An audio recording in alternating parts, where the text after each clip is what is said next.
Hello everyone, my name is Vivek Sharma.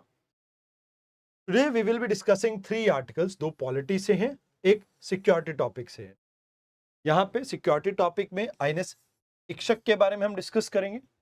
Then polity में right to vote and nomination के process के बारे में हम डिस्कस करेंगे. आइए एक एक करके इन आर्टिकल्स को समझ लेते हैं.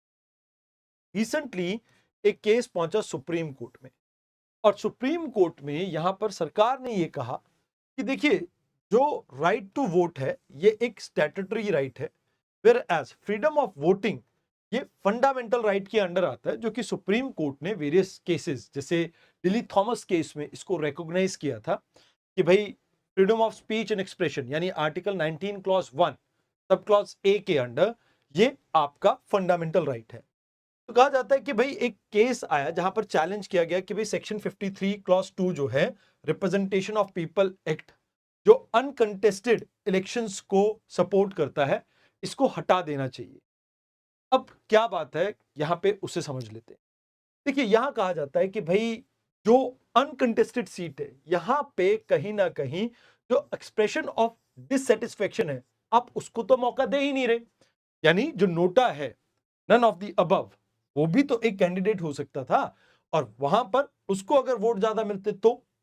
दूसरी तरफ कहा जाता है कि भाई ये डिक्लेरेशन कहीं ना कहीं article 19 clause 1 sub clause A को भी वायलेट करता है, जो फ्रीडम ऑफ वोटिंग के बारे में बात करता है. अब यहां पर एक कॉन्स्टिट्यूशनल डिबेट ये आती है कि भाई राइट टू वोट तो एक स्टैट्यूटरी वोट है, मतलब राइट है जो कि ग्रांट किया गया है आपके एक्ट के अंडर, यानी सेक्शन 62 जो रिप्रेजेंटेशन ऑफ पीपल एक्ट 1951 का है, ये आपका राइट टू वोट के बारे में बात करता है. राइट टू वोट एक फंडामेंटल राइट नहीं है. अब इसके ऊपर क्वेश्चन आ सकता है प्रीलिम्स में आपको. तो राइट टू वोट एक फंडामेंटल राइट नहीं है, ये आपका मेयर एक स्टैट्यूटरी राइट है जो एक एक्ट से आया है. एंड यहां पे इसको डिनाई करना यानी अनकंटेस्टेड इलेक्शन वाली सीट पे ये वायलेट नहीं करता है कॉन्स्टिट्यूशन के अंदर जो freedom of speech and expression दी गई है उसको. तो कहते हैं कि भाई ये केस वैसे तो फाइल किया गया था Vidhi centre for legal policy and association for democratic reform इन्होंने कहा कि भाई ये जो कंडक्ट ऑफ इलेक्शन रूल 1961 है, इसके रूल 11, 21 एंड 21 बी और इवन सेक्शन 53 क्लॉज 2 ये कहीं ना कहीं ये जो अनकंटेस्टेड सीट्स में एक विनर को डिक्लेयर करते हैं, ये अनडेमोक्रेटिक प्रोसेस है. तो अब यहां पे अभी कोर्ट क्या कहते हैं इसके बारे में कुछ क्लैरिटी नहीं है, बट लीगल रेफरेंसेस के लिए आपको मैं ये बताना चाहूंगा कि यहां पर आपको नोटा के बारे में पता होना चाहिए जो कि 2013 में इंट्रोड्यूस किया गया था people's union for civil liberty versus union of India case में. एंड इवन सेक्शन 53 क्लॉज 2 जो है रिप्रेजेंटेशन ऑफ पीपल एक्ट ये अनकंटेस्टेड कैंडिडेट को विनिंग यहां पे घोषित करने की बात करता है. अब ये कहा जाता है कि देखिए एक डेमोक्रेसी के अंदर आपको ये समझना होगा कि ये जो टेंशन अभी जो चल रही है इसमें इलेक्शन लॉ और कॉन्स्टिट्यूशनल फ्रीडम के बीच में एक डिबेट चल रही है कि भाई किसको ज्यादा तवज्जो यहां पे देना चाहिए. वाइल सेंटर का जो व्यू है वो कहता है कि भाई हम एडमिनिस्ट्रेटिव एफिशिएंसी के लिए इस चीज को कहीं ना कहीं प्रमोट करते हैं क्योंकि वहां पर पोल करवाना अननेसेसरी है. एक्चुअल में नोटा को भी अगर वोट सबसे ज्यादा मिल जाते हैं तो वापस से इलेक्शन नहीं होगा. अल्टीमेटली अगर वो पर्सन खुद को भी एक वोट डाल देगा तो भी वो विनर होगा क्योंकि इंडिया के अंदर फर्स्ट पास द पोस्ट का सिस्टम है. तो यहां पर इस वजह से सेंटर ये कहता है कि भाई इलेक्शन कंडक्ट करवाने की जरूरत नहीं है. अब नोटा का जो प्रोविजन है ये सिंबॉलिक है, सिर्फ वाइटल रोल नहीं प्ले करता है. तो कहीं ना कहीं यहां पे आप ये कह सकते हो कि देखो अगर नोटा को वोट मिलेगा तो एक पॉलिटिकल अकाउंटेबिलिटी आएगी कि भाई देखो वहां पर कैंडिडेट नहीं खड़ा हुआ था और नोटा जीत गया, आपका कैंडिडेट हार गया, तो एक मोरल रिस्पॉन्सिबिलिटी आएगी. तो ये वोटर्स को इंपावर करता है, ऐसा कुछ लोगों का मानना है. तो ये दोनों के बीच में एक डिबेट का मुद्दा है. अब बात करते हैं इलेक्शन के अंदर नॉमिनेशन के प्रोसेस की.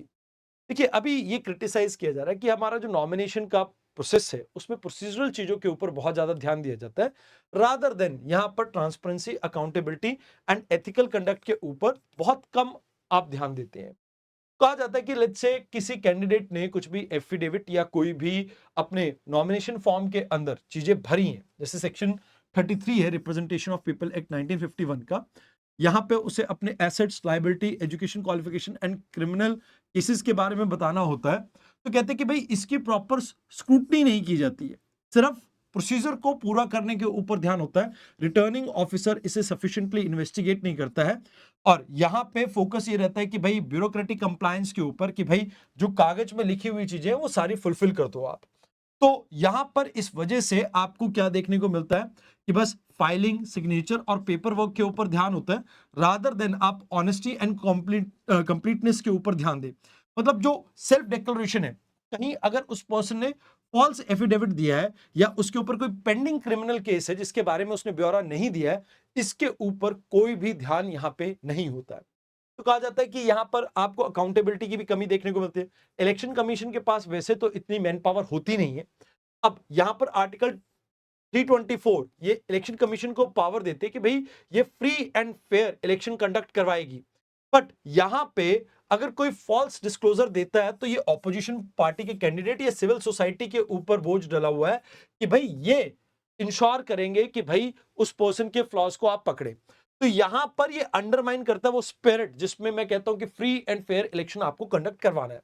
अब क्रिमिनलाइजेशन की अगर बात करें, सुप्रीम कोर्ट ने Lily Thomas versus union of India case में and even public interest foundation के केस में ये बात साफ कही थी कि भाई अगर किसी पॉलिटिकल पर्सन के ऊपर कोई भी क्रिमिनल केसेस चल रहे हैं तो वहां पर उसे वो डिक्लेयर करना जरूरी है।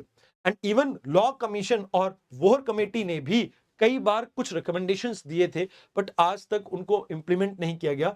तो इस वजह से कहा जाता है कि भी पॉलिटिक्स में क्योंकि स्लो आपको कन्विक्शन रेट देखने को मिलता है कोर्ट में, तो इस वजह से क्रिमिनलाइजेशन इंक्रीज हो रहा है एंड ट्रांसपेरेंसी बहुत कम है। दूसरी चीज यहां पे आती है कि भाई सिस्टमैटिक रिफॉर्म की जरूरत है, क्योंकि आज की डेट में पेन कार्ड है, आधार कार्ड है, सिबिल्स हैं, और इवन आप टाइम बाउंड मैनर में वेरिफिकेशन भी कर सकते हो। तो ये हेल्प कर सकते हैं आपको ट्रांसपेरेंसी को इंप्रूव करने में। मोर ओवर आप एक सब्सटैंटिव या प्रोसीजरल डेमोक्रेसी क्या बनना चाहते हैं इसके ऊपर आपको क्लैरिटी होनी चाहिए। प्रोसीजरल डेमोक्रेसी जहां पर फोकस करते हैं प्रोसीजर्स के ऊपर, वेयर एज जो आपकी सब्सटैंटिव डेमोक्रेसी है वो फोकस करती है ethical as well as transparent representation के ऊपर।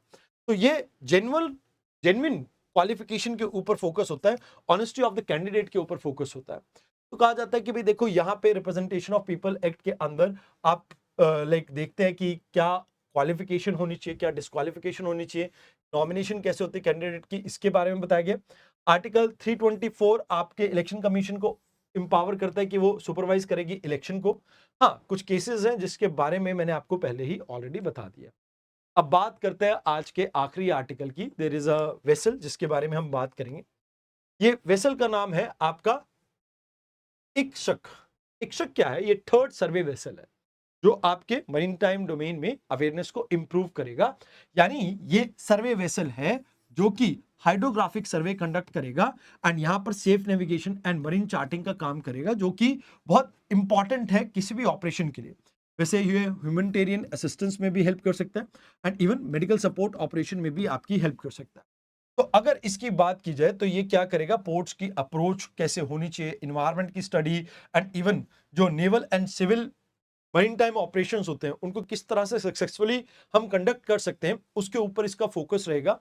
एंड मोर ओवर यहाँ पे आप याद रखना कि ये पहला ऐसा आपका वेसल है जिसमें वुमेन ऑफिसर्स के लिए अकोमोडेशन के ऊपर फोकस किया गया है एंड इसी वजह से जेंडर इंक्लूसिविटी आपको देखने को मिलती है। मॉडर्न नेवी नेविगेशन सिस्टम के साथ साथ सर्वे सिस्टम भी बहुत लेटेस्ट इसमें यूज किए गए। आत्मनिर्भर भारत के अंडर, मेक इन इंडिया के under garden research ship builder engineer and L&T ने मिलकर इसको पब्लिक प्राइवेट पार्टनरशिप के अंडर बिल्ड किया।